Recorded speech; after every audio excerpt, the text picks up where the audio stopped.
Hello दोस्तों, तो आज बात करेंगे पावर ग्रिड के स्टॉक की और बात करेंगे कि क्या प्रोस्पेक्ट नजर आ रहा है पावर ग्रिड के स्टॉक में। पास्ट में पावर ग्रिड ने बहुत अच्छा रिटर्न दिया और considering month on month power की रिक्वायरमेंट बढ़ती जा रही है कंट्री के अंदर, जैसे जैसे देश इकोनॉमिकली ग्रो कर रहा है हमारा इंडिया, उसी रेट से पावर का कंजम्पशन भी बढ़ रहा है। तो डेफिनेटली पावर से रिलेटेड स्टॉक या पावर फाइनेंसिंग से रिलेटेड स्टॉक हमेशा फोकस में रहे हैं पिछले पास्ट एक साल के अंदर, और पावर ग्रिड के अंदर देखेंगे कि क्या प्रोस्पेक्ट नजर आ रहा है आने वाले दिनों के अंदर। आइए बात करते हैं स्टॉक की। तो जैसे हमने बात करी थी, power grid corporation of India is Maharatna PSU and India largest electric power transmission company, तो जिसमें 51.34% होल्डिंग गवर्नमेंट के पास है। और फंडामेंटली देखें तो 19 के पी पे अवेलेबल है, तो बहुत ही सस्ती, जैसे कि पीएसयूज हैं तो डेफिनेटली सस्ते ही होंगे। Book value to current price देखेंगे तो बुक वैल्यू आज भी इस 93.7 है, तो book value to current price जो रेशियो ऑलमोस्ट है वो 1:3 का है। तो 1:3 का रेशियो बहुत ही अच्छा माना जाता है।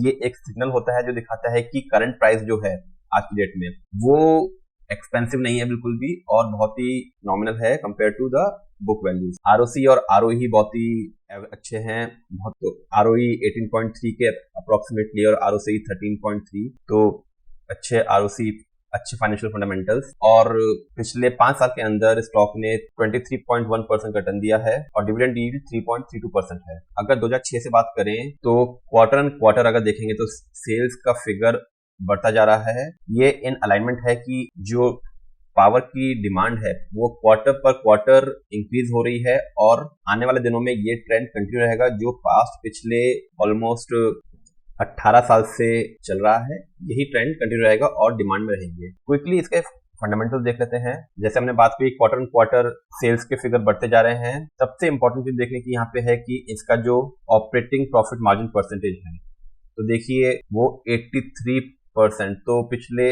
अगर 2021 से भी देखें तो ऑलमोस्ट हमेशा 80% के ऊपर है। तो ये एक बहुत ही वैल्यू एड है स्टॉक के लिए। किसी भी स्टॉक का अगर ऑपरेटिंग प्रॉफिट मार्जिन 80% है तो बहुत ही मोनोपोली टाइप का बिजनेस बोलेंगे जो मार्केट में डोमिनेट करता है, प्लस उसकी डिमांड है, तो इसलिए बहुत ही बेहतरीन स्टॉक। तो रिटर्न ऑन इक्विटी अगर देखेंगे तो पिछले 10 साल के अंदर स्टॉक ने 17% रिटर्न ऑन इक्विटी दिया है एनुअली। और अगर स्टॉक प्राइस की बात करेंगे तो एनुअल रिटर्न 10 साल में 16% और 5 साल में 23% और पिछले 3 साल में 37% CAGR मतलब एनुअल रिटर्न दिया है। और लास्ट क्विकली इसके प्रमोटर्स होल्डिंग देख लेते हैं। तो जैसे हमने बात करी, 51% होल्डिंग गवर्नमेंट के पास है, और FIIs की 29.8% होल्डिंग है, और DIIs की 15। और सबसे इंपॉर्टेंट चीज देखिए, पब्लिक के पास केवल 3% की होल्डिंग है। तो ऐसा स्टॉक जिसका रिटेलर के पास स्टॉक ही नहीं है, ऐसे स्टॉक के अंदर अपसाइड ग्रोथ ही नजर आनी है, क्योंकि जहां स्टॉक्स मार्केट में मिनिमल अवेलेबल हैं तो उनके अंदर हैंड्स एक्सचेंज मिनिमल होंगे। तो इसलिए आप देखेंगे कि इसमें बहुत ज्यादा मूवमेंट नहीं होते हैं स्टॉक के अंदर, बहुत ज्यादा वेरिएशन नजर नहीं आएंगे, क्योंकि जो स्टॉक्स हैं वो पब्लिक में, रिटेल में अवेलेबल ही नहीं है। तो इसलिए बहुत ही अच्छा स्टॉक लग रहा है। क्विकली इसके टेक्निकल्स की बात करते हैं। और दोस्तों, आगे बढ़ने से पहले अगर आपको कंटेंट अच्छा लग रहा है तो काइंडली लाइक एंड सब्सक्राइब, ताकि ऐसे वीडियोस आप तक रेगुलरली पहुंचे। तो स्टॉक ने एक लेवल 2007 में बनाया था जो कि था 94 रुपीज, और कई साल, तो देखिए 2007 से इस पॉइंट तक 2016 तक ये उसी लेवल पे रहा, नीचे भी आया ऑलमोस्ट 40 रुपए की रेंज में, और फाइनली 2016 में इस पॉइंट पे ब्रेक किया।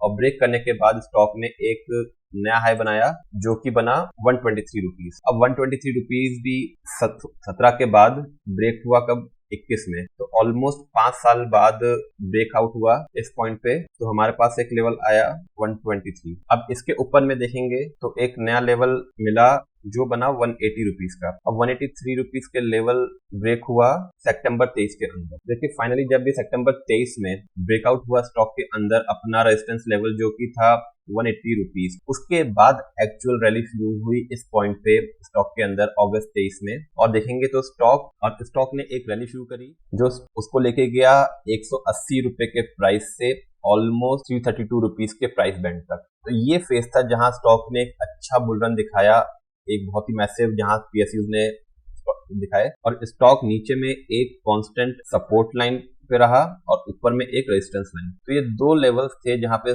जिसको रिस्पेक्ट करता हुआ स्टॉक ने अपर मूवमेंट चालू किया। और एक क्लटर यहाँ था जहां पे मल्टीपल ऑलमोस्ट 29 जनवरी से लेके ऑलमोस्ट 2 महीने मार्च तक इस लेवल को ब्रेक करने की कोशिश करी, लेकिन सक्सेसफुल नहीं हुआ और फाइनली उसने एक रेजिस्टेंस दिखाया। तो ये लेवल हो गया हमारा 265 रुपीज। तो 265 तक नीचे स्टॉक आया तो हमारे एक नया लेवल मिला 265 और ऊपर में जहाँ पे ब्रेकआउट करने की कोशिश करी थी इसने, ये लेवल आया 298 रुपीज। तो 298 रुपीज का एक ऊपर में लेवल मिला। तो देखिए ग्रेजुअली हम हर पॉइंट से एक लेवल निकालते हुए चल रहे हैं जो कि हमारे रेजिस्टेंस का काम करेंगे और हमें एक नए लेवल देने में हेल्प करते हैं।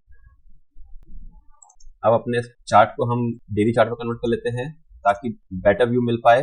देखिए हमारे लेवल्स हमारे पास ऑलरेडी हैं जो हमने निकाले। अब ऊपर में क्या हुआ, ऊपर में स्टॉक ने एक नया लेवल बनाया जो है अराउंड 327 रुपीज का। तो 327 रुपीज का एक लेवल बनाया था 21 मई को और उसके बाद स्टॉक ने कंसोलिडेशन दिया तो हमारे पास एक लेवल आ गया 327। अब ये 327 को फाइनली आज की डेट में स्टॉक ने ब्रेक किया है और देखिए एक बहुत ही स्ट्रॉन्ग कैंडल बनाई। तो अब करंटली स्टॉक ट्रेड कर रहा है 332 रुपीज पे और जिसमें 327 रुपीज हमारे लिए एक बहुत ही इंपॉर्टेंट क्रूशियल लेवल निकल के आ रहा है। अब ये स्टॉक ऊपर में फिर से अपने रेजिस्टेंस तक जाने की कोशिश करेगा इस पॉइंट तक जो कि लेवल है हमारा 348 रुपीज का। तो हमारे पास जो लेवल निकल के आए हैं उसमें पहला टारगेट बन रहा है स्टॉक का 348 रुपीज और उसके ऊपर स्टॉक फिर एक नया टारगेट बनाएगा जो इसको दोबारा से इस रेजिस्टेंस पॉइंट के पास लेके जाएगा और जैसे ही स्टॉक 348 रुपीज क्रॉस करेगा उसके बाद वो एक नए टारगेट के लिए अपना एक लेवल दिखाएगा